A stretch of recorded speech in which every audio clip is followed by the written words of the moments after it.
Today's panel is to discuss how we can increase the impact of forensic DNA.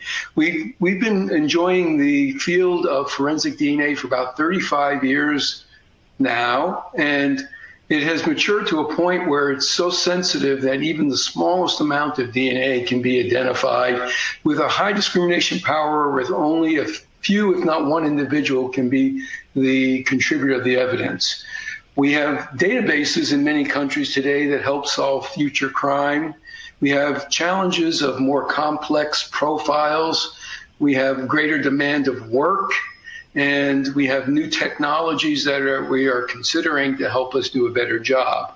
We have brought together a panel of 5 of the world's experts from Asia and the United States, and I'd like to have them each introduce themselves, starting with Lorna Santos. Good morning, good evening here, good evening there.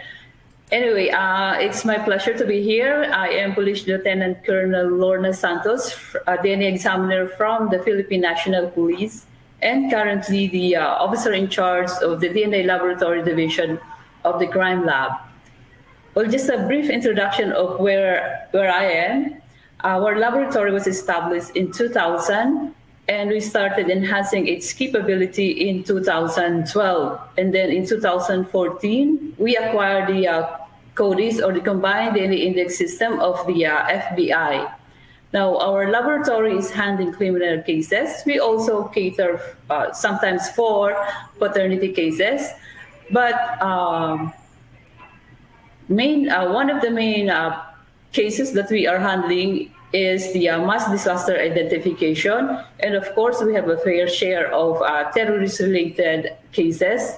And right now, since we started working on our database in 2014.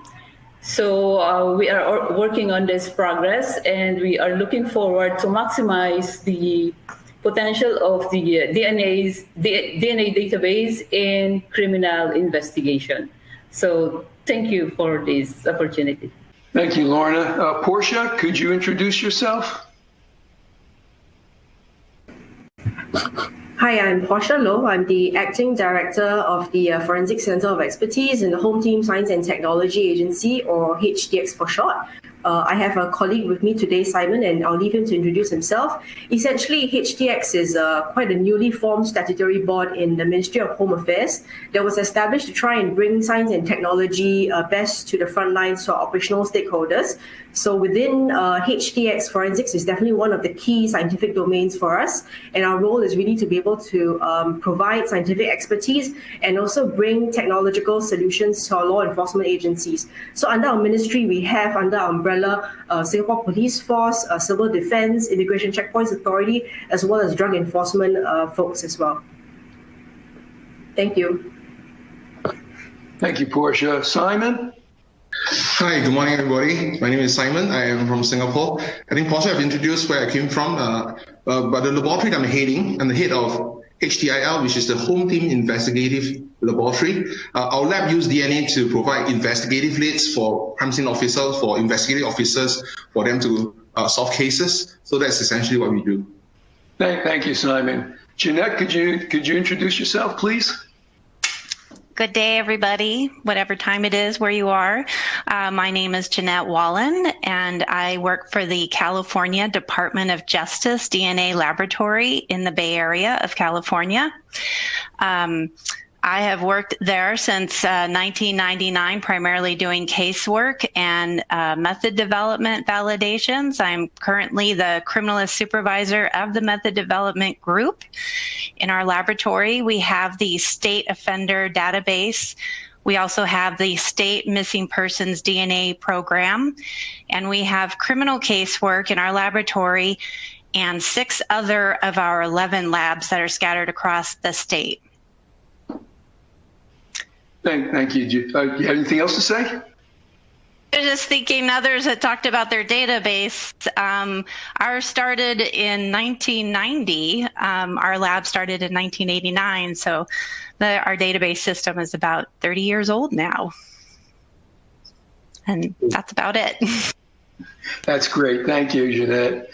Tim, last but not least, could you introduce yourself, please? Well, hi, everybody. Tim Shelburg here. I'm coming to you from the city of Seattle, United States. I am with the company of Gordon Thomas Honeywell, and as many of you might know, we work globally to assist with issues relating to legislation, policy, and law regarding DNA databases.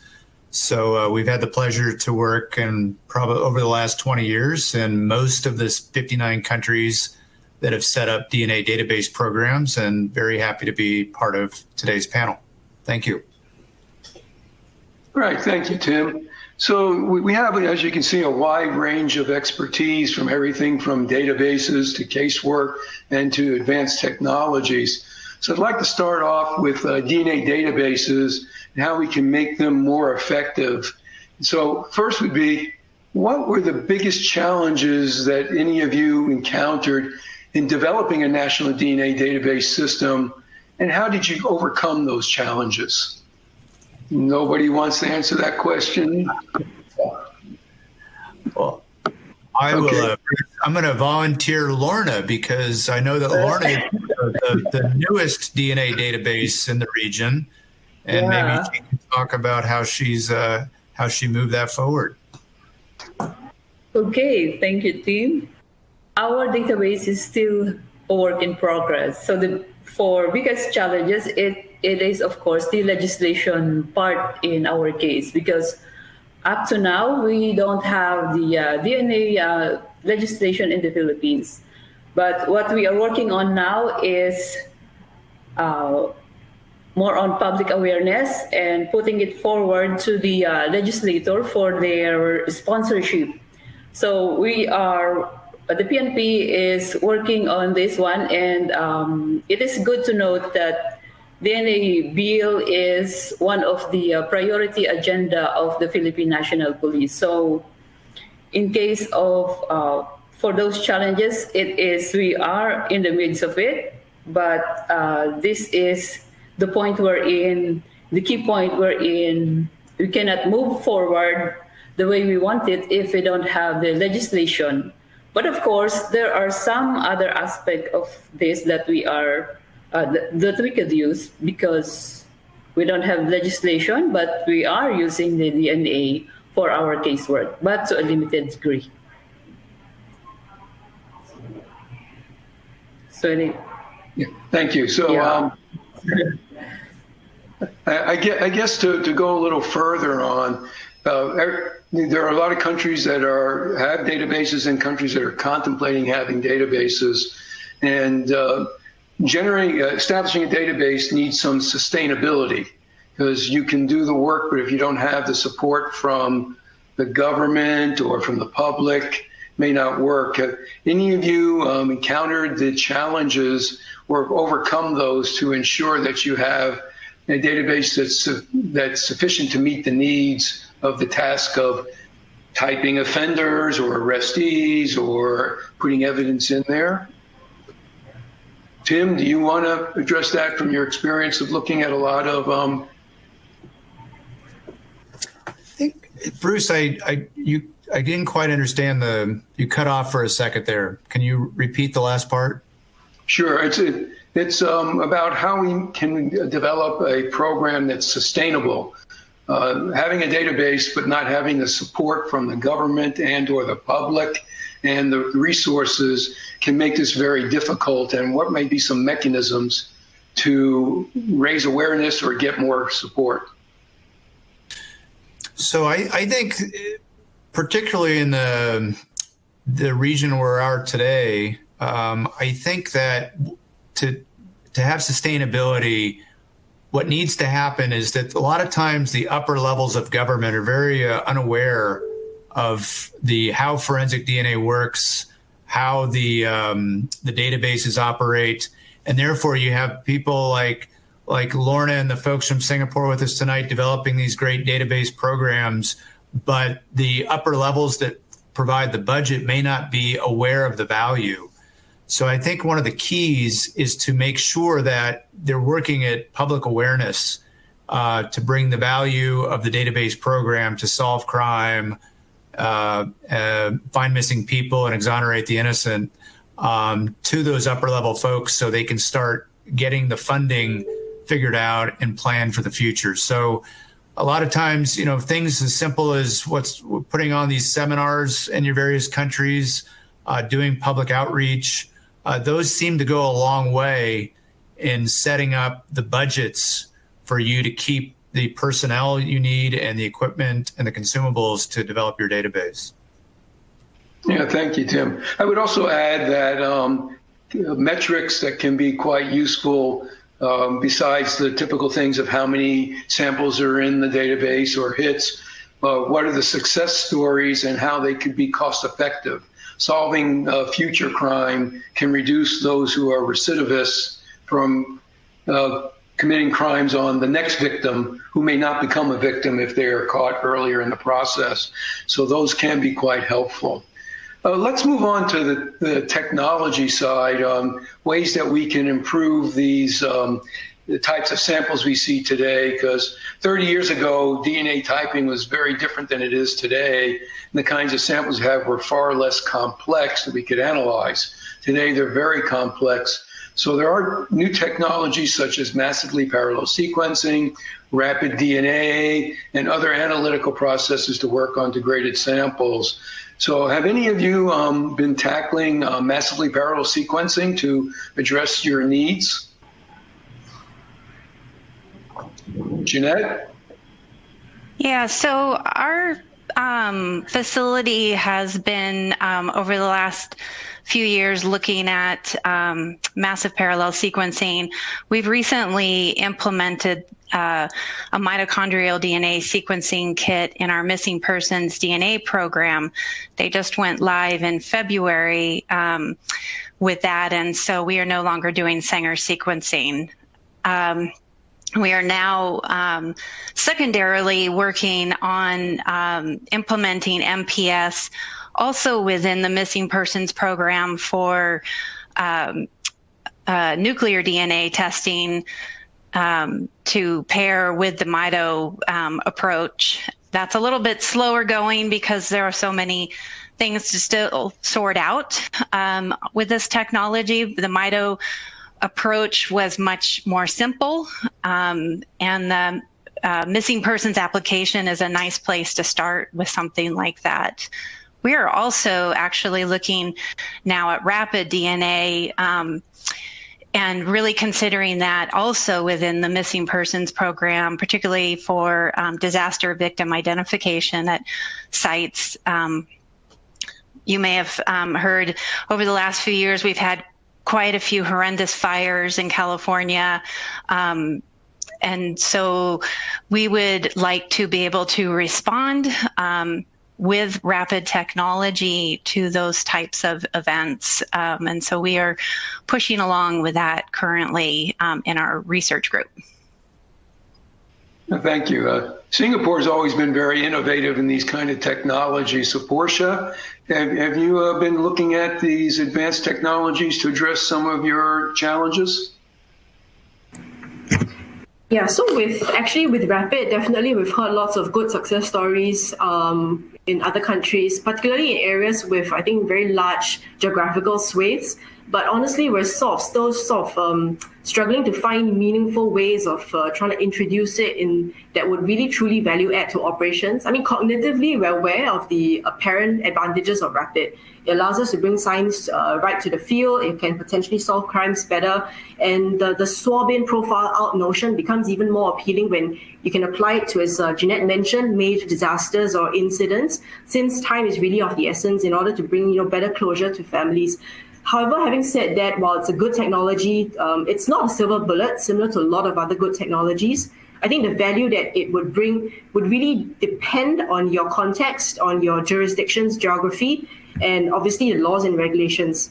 So for those who may not be aware, Singapore is actually slightly smaller than New York City, right? So, and also arguably less traffic congestion. So rapid for us If you look at it from the time angle, it doesn't really save much time, trying to get your evidence from one place to another. So we're trying to sort of tackle it by co-creating possible concepts of operation that would be actually useful for probative samples, where the need for, quick results can actually be balanced against the limitations of analyzing, single contributor samples. I think what would be useful for us also is for RAPID to be able to reach its full potential.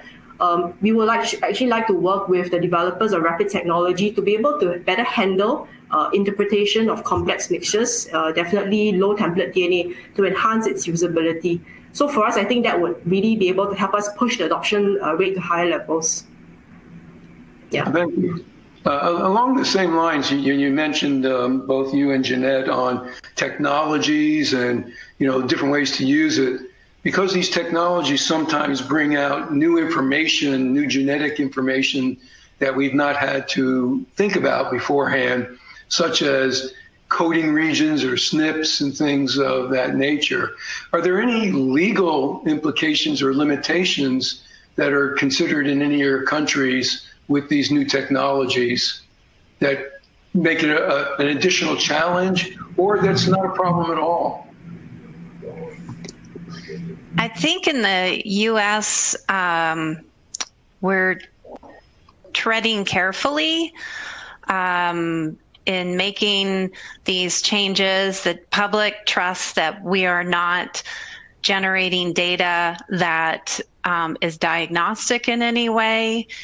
Moving into phenotypic markers is not quite there, but it is something that might raise flags for people, and there may be state laws among the different laws in California that address that.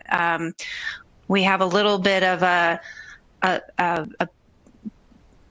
piece of the California state law for missing persons that talks specifically to phenotypic markers in a database. And so moving away from non-coding regions is it's a tricky one, because we're gaining more information, especially for investigative leads, to use phenotypic information, particularly in a missing persons case, would be beneficial.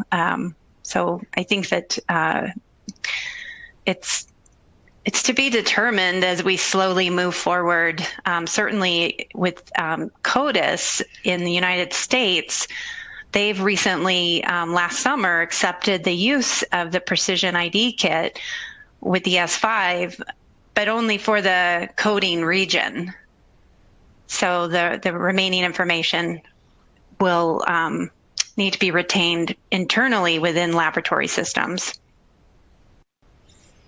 Yeah, that's an interesting one, because I'm not sure it's actually because of coding, non-coding, but what CODIS typically handles right now. And that may be more of a functional reason than a coding issue. But it's interesting because you bring up the phenotypic markers, and phenotype has a wide range of meanings. And most, for scientists, phenotype gets into cancer risks or, diabetes risks or some other factors. But when we talk about phenotype, we're talking about things that everybody on this panel, for instance, has already given up that privacy, because I can see the eye color and hair color, except mine, of course, as easily given. So we know what your eye color is, so you have no privacy because you gave that up, your hair color. And of course, those in Asia are not very polymorphic for hair color and eye color, so it becomes less informative. But for Europeans, it seems more informative. Are those really markers of risk and phenotype, as you would be thinking of what phenotype may have been meant in other legislative acts? How about that?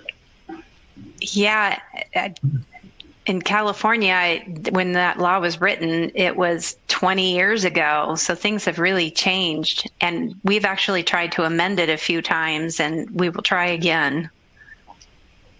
Because you think about it on a very gross level, why chromosome typing, why STRs is a phenotypic marker?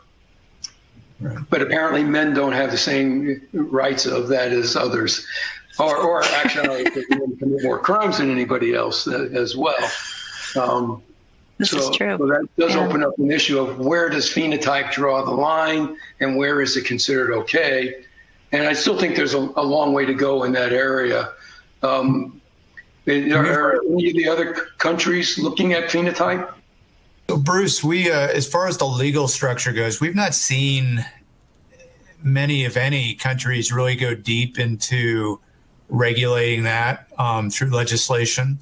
But what we've advised countries to do is we've used the term forensically responsible. So if you're developing kits dealing with outside of the normal STRs that we use, they should, particularly in NGS, making sure that you're only developing products that have the limited amount of things in which you need to get to your answer. Because if you have if you're collecting a massive amount of data that you're not going to use for your investigation, you open yourselves up to public policy scrutiny on privacy. So those are that forensically responsible use of NGS and phenotypes is the term that we use. Yeah, Tim, I think you've raised a really good point on two levels.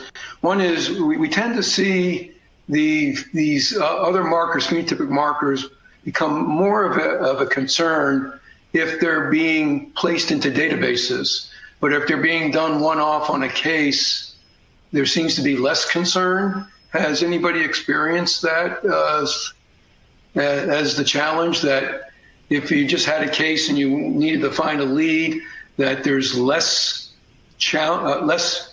confrontation from the policymakers or the public, but if you're going to put it in a database, then the heightened awareness puts a greater demand?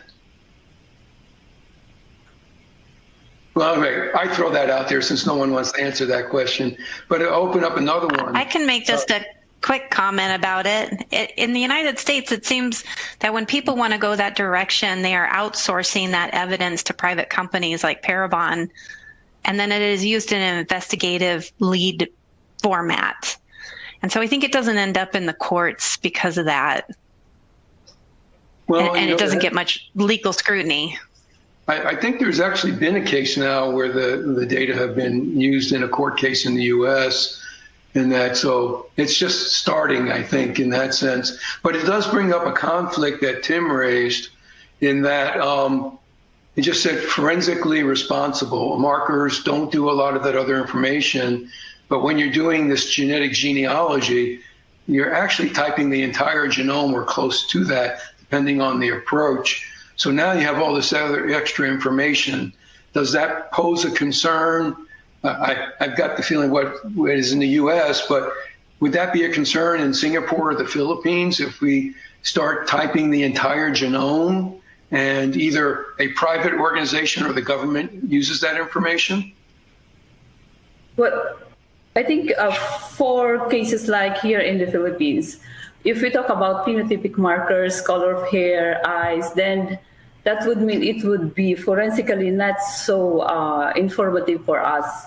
Now, what we are interested in this NGS or for these phenotypic markers are those markers that would distinguish the ancestry or the ancestry information markers that we could utilize for Asian region, particularly in the Southeast Asian, wherein we all look alike. And then we have this problem with the identifying an unknown person related to, basically, in recent years, our concern is on terrorism activity, and we don't know, and it would be very important for investigators to determine whether that particular person is Filipino or from another Southeast or Asian countries. So for forensically speaking and for identification, we would like to see phenotypic markers that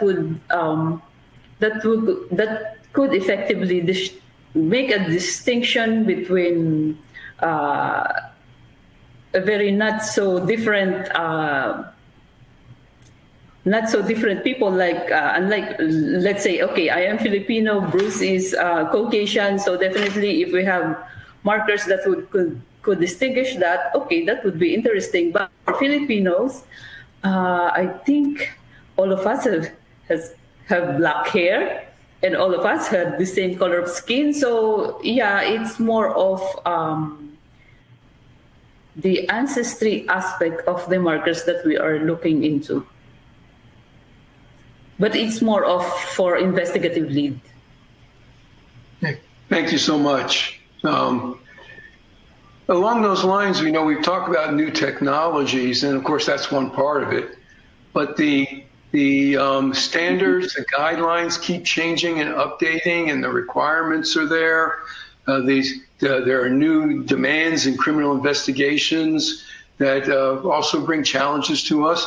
How do you keep up with these demands? I mean, I know in our work, there's always more work to be done. No matter how many cases we do, there's a lot more. So how are you trying to address these things in the process to make it better for your laboratory? Not, you have only so many people, you have only so many resources, and yet the cases are coming in, and there are more cases are coming in. Touch samples are coming in. So how are you taking these new challenges and embracing them to meet the demands of your stakeholders? Simon, Portia? Okay, I think the important thing for our laboratory, the most important thing is having very clear communication with the investigator and understanding how the case is being. So when we speak to the investigator, we want to understand the case nature. If that is required for them for obtaining very quick investigative leads, we put them on the priority list, and we try to get results for them within the day if possible, and so that they can follow up that lead to solve the crime.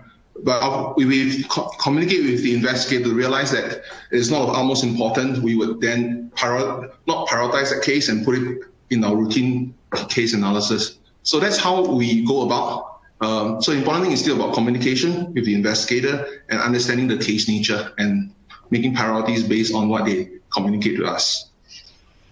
So you have a good communication with the law enforcement investigators to make those decisions. Is there any prioritization on the type of cases or the number of samples that one would analyze? I mean, for instance, we could have a case with 500 samples. We could have another case with 3 samples. You obviously 3 sample case, you take the whole case. 500 puts a demand on the lab. Do you limit the number of samples and put more responsibility on the investigators to help define what samples should be analyzed? So again, going back to about communication, if you have a number of exhibits, I don't think we ever received 500. But if there are many exhibits coming in, many evidence items, so you got to ask the investigator which are the items you want to prioritize. If you just ask them what are the top 5 items do you want to examine, we use that as the benchmark, and we will make a decision to process those first. And immediately when we get a result, instead of giving a formal report, we will give them an email or a phone call to tell them what's the results or any outcome. Yeah, so I know in my laboratory, which I'm not sure, but I'm expecting it's about the same way, where sexual assault cases are huge in the United States, and there's a large number of them, and we tend to prioritize those over touch evidence or breaking and entries or high volume crime. Are people having the same experience in their laboratories, that you're prioritizing by the type of crime? That is because of the nature, the violent crime over the high volume, or are you just doing all cases as they come in? In California, with the Department of Justice, we're doing all cases as they come in, but they're sorted into different workflows. And so in particular for the sexual assault cases, since they cover roughly half of our intake, we have specially designed programs throughout the state for the Department of Justice lab territories or counties, where we have cases coming directly from the hospitals to the lab for only 3 items of evidence and a reference sample in an envelope that's all pre-formatted, and then the rest of the evidence goes to the law enforcement agency. And so the nurses are selecting the 3 items they feel are the most promising from that particular case to send through that direct from the hospital to the lab program. And so our majority of sexual assaults come through in that format, and then murders and burglaries, they're all worked separately in their own workflow. Particularly the burglaries, we even break those up between neat stains and touch items.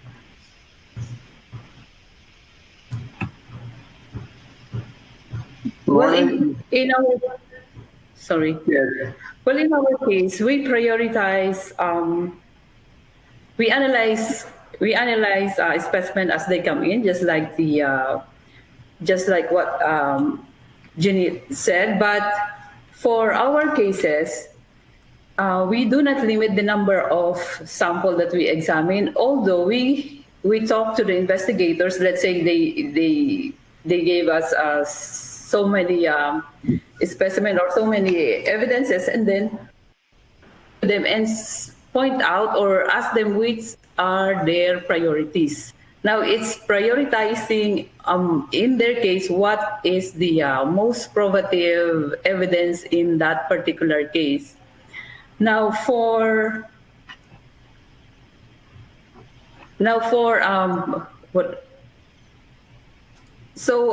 other cases, for touch DNA and sexual assault, I think most of the cases will fall into the sexual assault cases. We have this separate workflow for that, and we include the YSTR markers for those sexual assault cases. But other than that, we do not reject or we do not limit the submission of the evidence by the law enforcement agencies. If you had your choice, would you do that? I would. No. Sometimes no. I mean, I think it's more of educating the investigators and the crime scene investigators. I think the life of the cases depends on the first person who examined the case, who examined the crime scene, because the laboratory only depends on their inputs. So if they gave us garbage, then garbage in, garbage out. So it's more of, making the investigators or making the crime scene investigators aware of the importance of what they are doing and the effect of that in the case that they are handling, which is, I think, I've been doing this work for so many years, and there are so many cases that it is the investigators or the crime scene investigators who would really determine the outcome of the case. We only help. So along those lines, I mean, it's one thing with a bunch of scientists getting together and talking about DNA. We have some fundamental understanding amongst all of us what the words are, the lexicon, and so forth. How do you educate an investigator who knows his or her field very well, but now trying to explain the fundamentals of DNA? What do you tell them to get them to see the way you see things, to help have some sort of input and feedback to improve the process?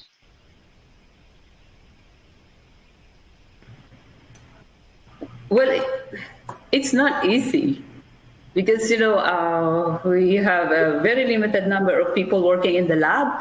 And at the same time, we are also being tapped to provide lectures. Now, lectures for investigators. because we have this a sort of continuous professional education within the service, wherein all investigators will take this certain course, and part of their curriculum is the criminalistics.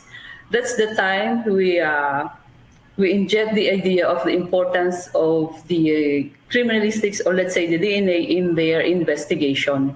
So investigating, teaching them and making them aware of the importance of what they are doing is not easy. Sometimes it's more of the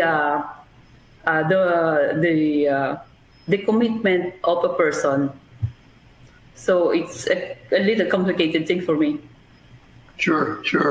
I agree wholeheartedly. But at the same time, we also have other players in the legal system beyond the investigators, which are the judges and the lawyers for both sides. Does anybody have programs that they interact to help educate these people?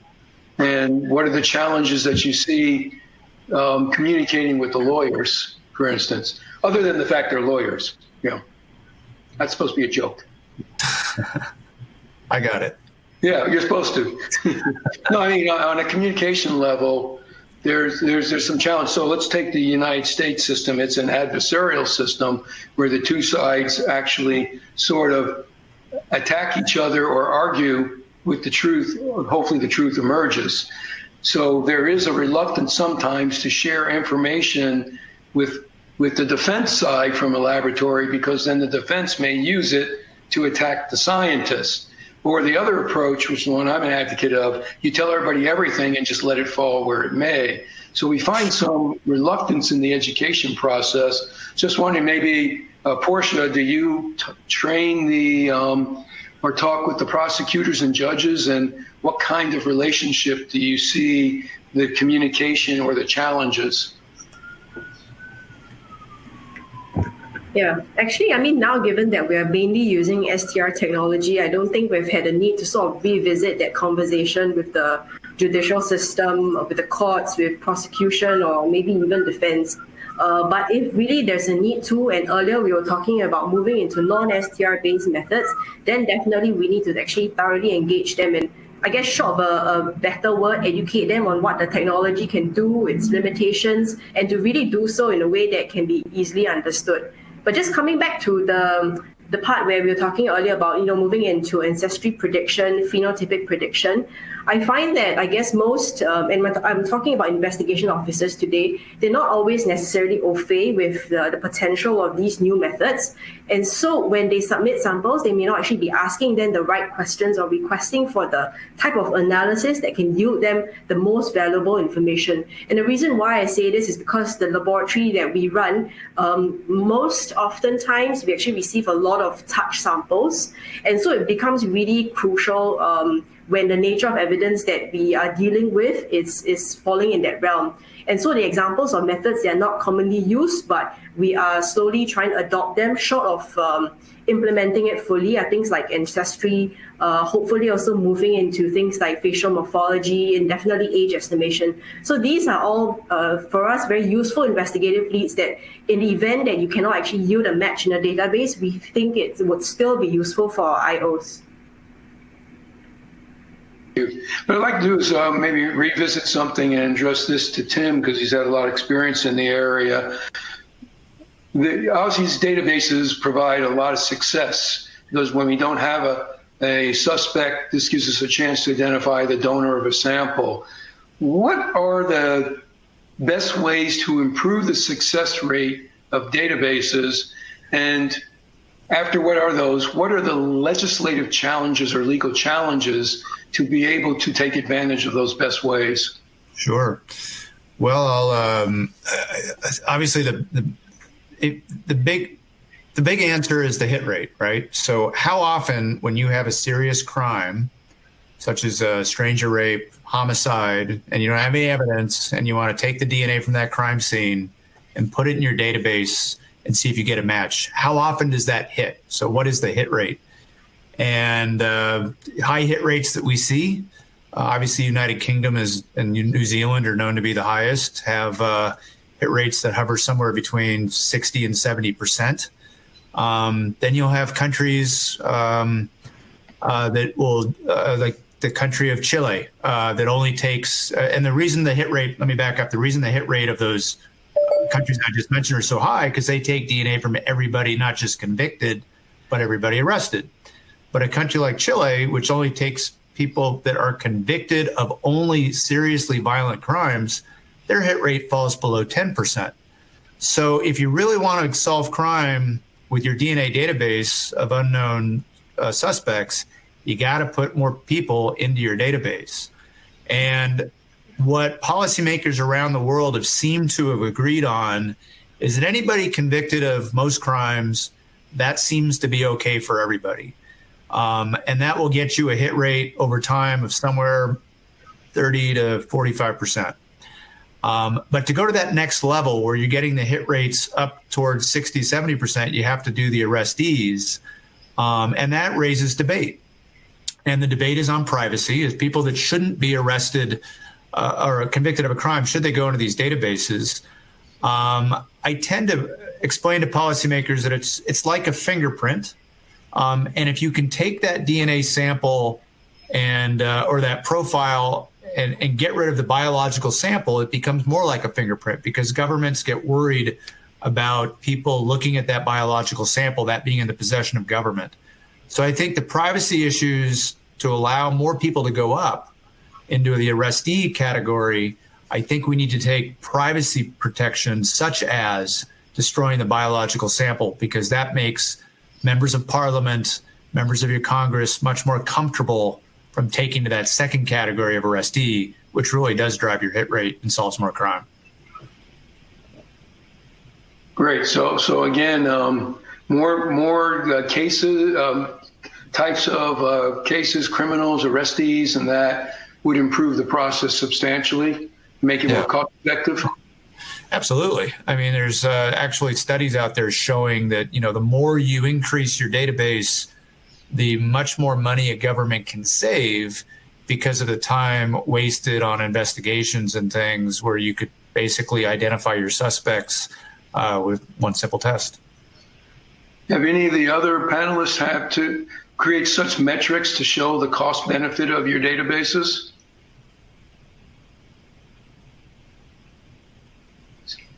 No one's raising their hand, means you don't have to do that. Okay. I know that they exist in, I know they exist in California. I don't know what the metrics are per se, the numbers themselves, but we went to all arrestees with all felons in 2009, and our hit rate have doubled. Yeah, so the more people you put in, the higher the rate becomes. You might expect if you had everybody in the country in the database, you'd have 100% hit rate or close to it. But obviously, we're not going to do that for lots of personal privacy reasons and economic reasons as well. But it would increase it the more you put people into the database. In our daily labs, we encounter problems that have to do with workflows, but things like contamination, sample switches. Have you had to deal with those issues and put in more restrictive policies or practices to reduce the chance of contamination, handling in that than you had, let's say, you had done when you first opened the lab? And what might some of those practices be?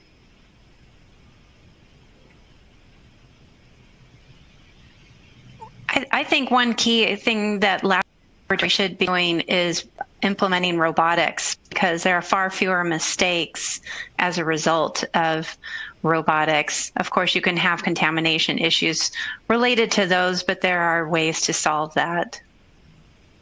So let's talk about a different kind of automated system to some degree, probabilistic genotyping.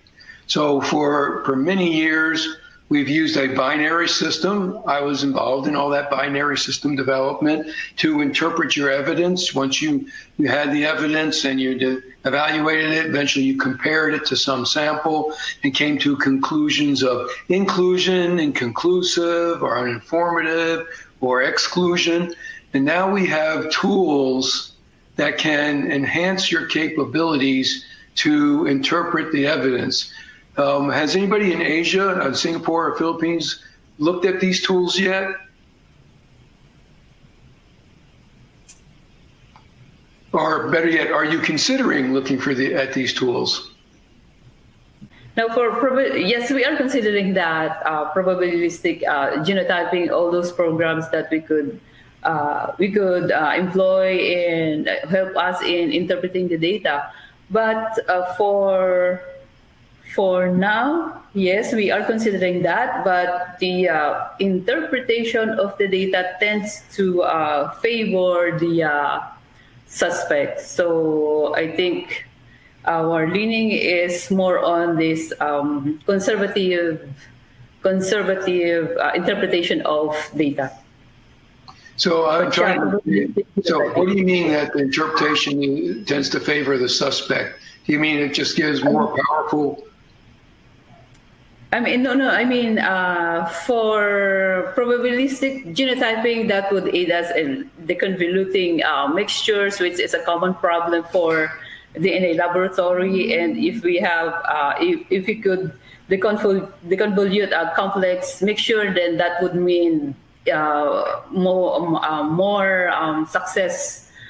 successful identification of the evidence. But yes, that's why we are looking into that. But for now, our existing protocol is I think the default is make sure that you are interpreting the result correctly and not putting someone else, not putting an innocent person in, not putting behind bars, so to speak. But yeah, if the question is if we are considering it, then yes, quick answer is yes. Jeanette, you have experience with probabilistic genotyping in your lab. Have you used it yourself? I have. I actually was training on our first version, 2.0.6, several years ago when I then kind of moved along and stopped doing casework. I eventually, but I will say during, so we're on to our third validation right now. We're validating the 2.7 version. In that initial version, we found that we did a small study among 5 analysts, and we found that the reproducibility of the interpretation results was much tighter with star mix than with our binary manual processes that we had in place at the time. So I definitely have found that it's not faster than in a lot of cases and what we used to do. This is not true for some people, but we had tools developed internally to run 2-person mixtures through, which ran very quickly. So there wasn't a lot of manual hand calculation, but it for some people it does speed things up, and for other people it does not. And I'll just quickly say, also going back to the integration into the legal system of something new, that has been a challenge across the country for people, as we've had lots of admissibility hearings, and the legal system has had to become familiar with likelihood ratios, which were not popular in the United States. And in California, we have not had a systematic approach to this. It's been pretty piecemeal, just taking care of it as it turns out. Yeah, well, of course, the U.S. legal system is unique, and I don't wish it on anybody per se, but every technology that goes through the same legal challenges, no matter whether they're small or large in the process. In our hands, we've found that the technology can be quite helpful for the more complex samples in the process, and there have been legal challenges that we expect, but we found that most of the time the problems come up, it hasn't been in the software, and we're looking at StarMix as the software as well. It's been in the user, not in the software, because if you understand the software, you can interpret the results properly, but the users sometimes don't do the things that they should do, and it causes problems, which gets into the education of these new things. So as we go into likelihood ratios and probabilistic genotyping, And of course, you've done it in California, but how is Singapore going to get that knowledge that it needs to understand this more complicated way, but more helpful way to interpret evidence? Do you have any ideas, Simon or Portia? Simon, on how you're going to figure that out? Well, at present, we are thinking of evaluating a probabilistic genotyping software. But I think traditionally, the courts understand match association, especially for mixture. We've been using combined probability of exclusion or some form of likelihood ratio if it's a two-person mixture.